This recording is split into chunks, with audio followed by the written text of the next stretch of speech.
ન્યાયથી દૂર રાખ્યા છે, એમણે અત્યાચારની ચરમસીમા વટાવી છે। આજે મિત્રો સંકલ્પ લેવો પડશે, આગામી સમયમાં ભાજપના નેતાઓને આપણા વિસ્તારમાં ઘૂસવા નહીં દઈએ। બોલો સંકલ્પ લો છો, આગામી સમયમાં ભાજપના નેતાઓને ઘૂસવા નહીં દઈએ અને ચેતરભાઈનો બદલો લેવા અંબાજીથી ઉમરગામ સુધી માત્ર ઝાડુ ચલાવવાનો છે। જય આદિવાસી, चेतर वसावा तुम आगे बढ़ो, हम तुम्हारे साथ हैं। चेतर वसावा तुम आगे बढ़ो, हम तुम्हारे साथ हैं। अपना લોકલાડીલા ચેતરભાઈને જ માઈક આપું છું। મિત્રો 81 દિવસની આ વખતની તપસ્યા, ગયા વખતે કેટલા સમય હતા જેલમાં? 90। તમે કલ્પના કરો, તમારા મારા માટે આ તો જેલ છે। હજી તમારા માટે અમારે ગોળીઓ ખાવાની હશે તો સામી છાતીએ ગોળી ખાઈ લેશો, પણ તમને ઝૂકવા નહીં દઈએ।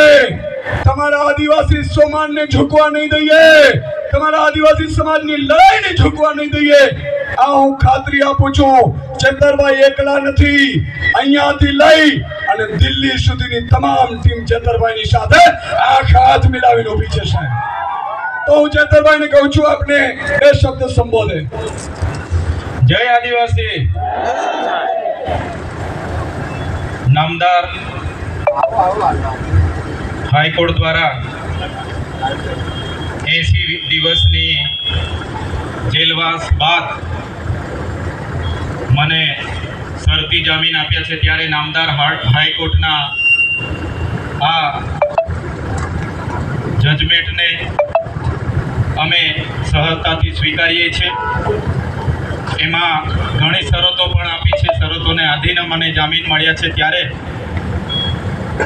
ખરેખર તમે બધા જાણો છો, આદિવાસી વિસ્તારોના તાલુકાઓમાં અનેકો યોજનાઓ હોય છે, અને યોજનાઓમાં એક સરકારના પ્રતિનિધિ તરીકે, ધારાસભ્ય તરીકે મારે હાજર રહેવાનું હોય છે, મારે આયોજન કરવા બેસવું પડે છે। એવી જ એક યોજના એટીવીટી તાલુકાના વિકાસ માટેની યોજના આવે છે, એમાં ગ્રાન્ટ આવે છે, એમાં સરકારના પ્રતિનિધિ તરીકે હું ધારાસભ્ય અને તાલુકા પંચાયતના પ્રમુખ હાજર હતા, પણ દેડિયાપાડા અને સાગબારામાં એ લોકોએ કોન્ટ્રાક્ટરો અને વેપારીઓને, જેમને આદિવાસીઓ સાથે નાહવા નીચોવાનો પણ સંબંધ નથી, એમને સભ્ય બનાવી દીધા। મેં મીટિંગ દરમિયાન કીધું કે જે લોકો અહીંયા વેપાર અર્થે આવ્યા છે, જેમને અમારા સમાજ સાથે કોઈ લેવા દેવા નથી, એવા લોકોને તમે એટીવીટીના સભ્ય બનાવી દો, ગુજરાત પેટર્નના સભ્ય બનાવી દો, અને એ લોકોને અમારે ગ્રાન્ટની વહેંચણી કરવાની તો કઈ રીતના ચાલશે? સામાન્ય બાબતોમાં બોલાચાલી અને સામાન્ય ઝપાઝપી થઈ, કેસ પણ થાય એવી પોઝિશન નથી, છતાં પણ જિલ્લાના આઈપીએસ અધિકારી અને ભાજપના 2-3 નેતાઓના ઇશારે મારા પર ખોટી ફરિયાદ કરવામાં આવી। ફરિયાદ સૌથી પહેલા 12 વાગે મેં આપી, 12 વાગે બનાવ બન્યો, 12:30 વાગે ફરિયાદ આપવા પોલીસ સ્ટેશને મેં ગયો, છતાં પણ આ ચૈતરભાઈ વારે ઘડીએ મનરેગાનું કૌભાંડ ઉજાગર કરે। પોલીસને સામે જ્યારે પોલીસ અહીંયા દંડ ઉઘરાવતી હોય ત્યારે ચૈતરભાઈ લડે, વિદ્યાર્થીઓના શિષ્યવૃત્તિ માટે લડે, અહીંના આવાસોમાં કર્મચારીઓના ભ્રષ્ટાચાર સામે લડે, કેવડિયા માટે લડે, પોલીસ સામે લડે, એને ગમે તે કરીને એને ફિટ કરી દો, એમ કરીને મારા પર 307 ગંભીર પ્રકારનો ગુનો દાખલ કરવામાં આવ્યો। મેં ધારાસભ્ય હોય, વિધાનસભાની ચૂંટણીમાં 1,04,333 મત મળ્યા, 43,000ની મારી લીડ હતી। લોકસભા ચૂંટણી લડ્યો, લોકસભાની ચૂંટણીમાં 5,22,000 મત મને મળ્યા। ડેડિયાપાડા વિધાનસભામાં મને 1,18,000 મત મળ્યા, 60,000ની તો મારી લીડ હતી। આટલો બધો જનતાનો પ્રેમ હોય, જનતા મારી પાસે કામ માંગે, ત્યારે આ સરકારી મીટિંગમાં મેં કીધું હું ચૂંટાયેલો ધારાસભ્ય છું, મને પૂછ્યા વગર કઈ રીતના તમે વેપારીઓને, કોન્ટ્રાક્ટરોને સભ્ય બનાવો? પણ આ ભાજપના નેતાઓ ત્યાં બેઠા બેઠા મને ફસાવવાનું કાવતરું કરીને બેઠા હતા, પોલીસ મને ફસાવવાની કાવતરું કરીને બેઠી હતી, એનો મને અંદાજો નહોતો। હું પોલીસ સ્ટેશને સામેથી અરજી આપવા ગયો અને મને એરેસ્ટ કરી લેવામાં આવ્યો।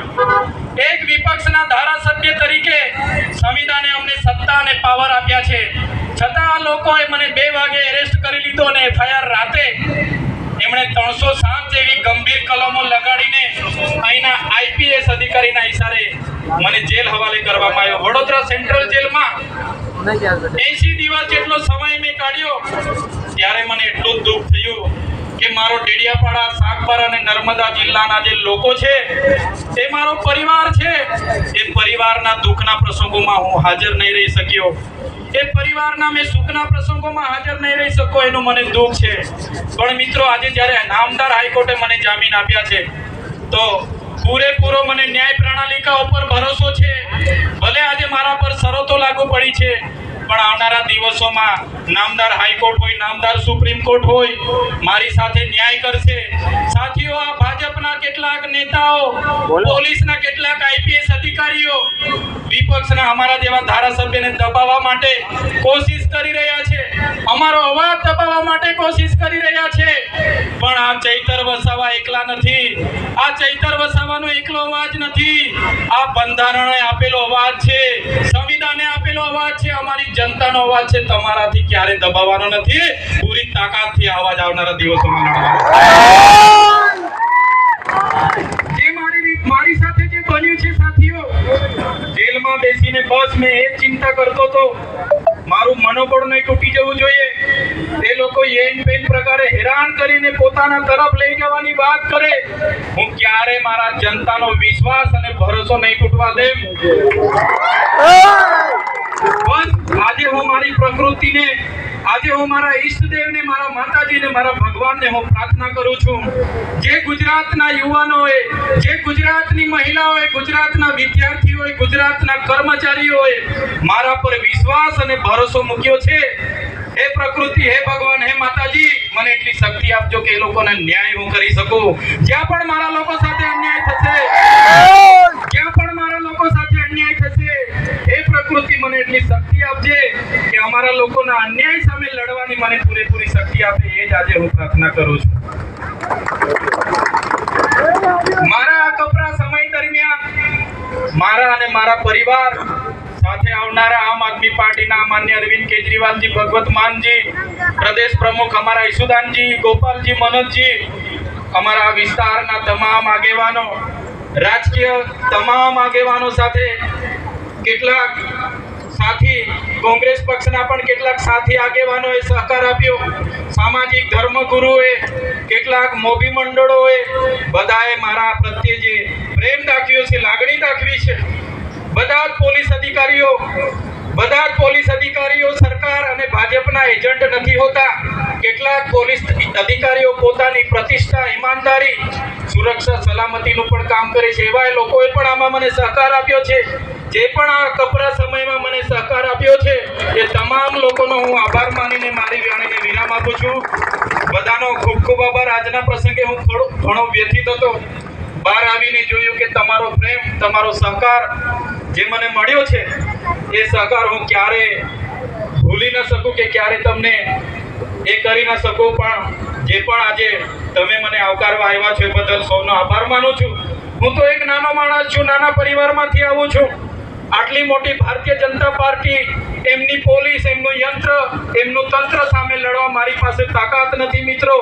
પણ જે તમારો સહકાર છે, પણ જે તમારો પ્રેમ છે, જે તમારી લાગણી છે, એ જ મારી તાકાત છે. એ તાકાત થકી આવડી મોટી સરકારો અને પાર્ટીઓ સામે લડો છું.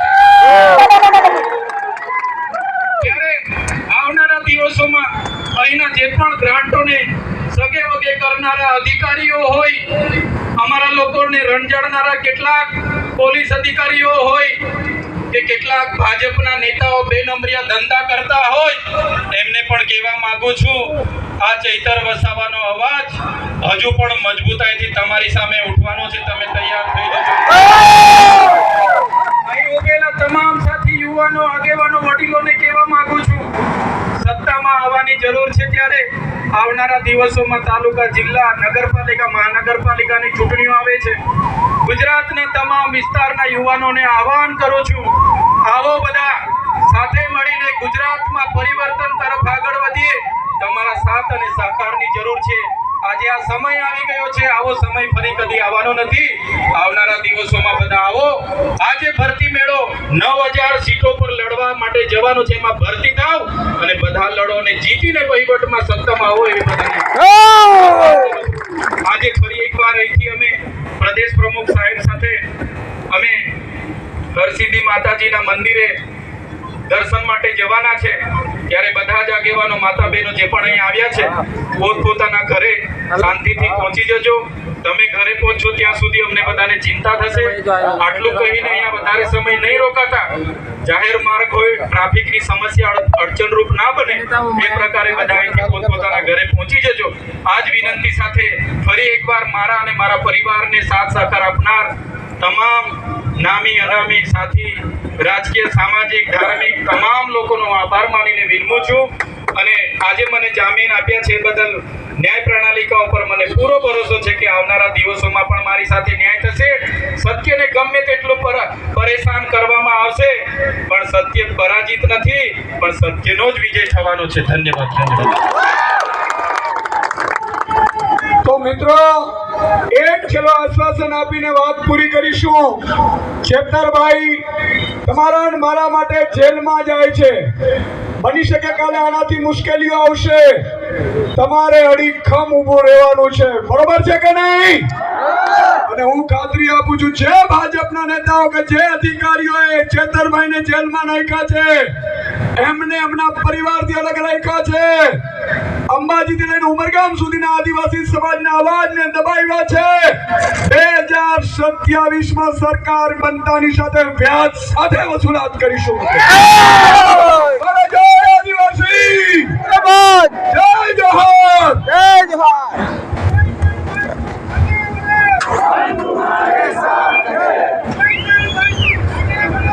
हम तुम्हारे साथ हैं.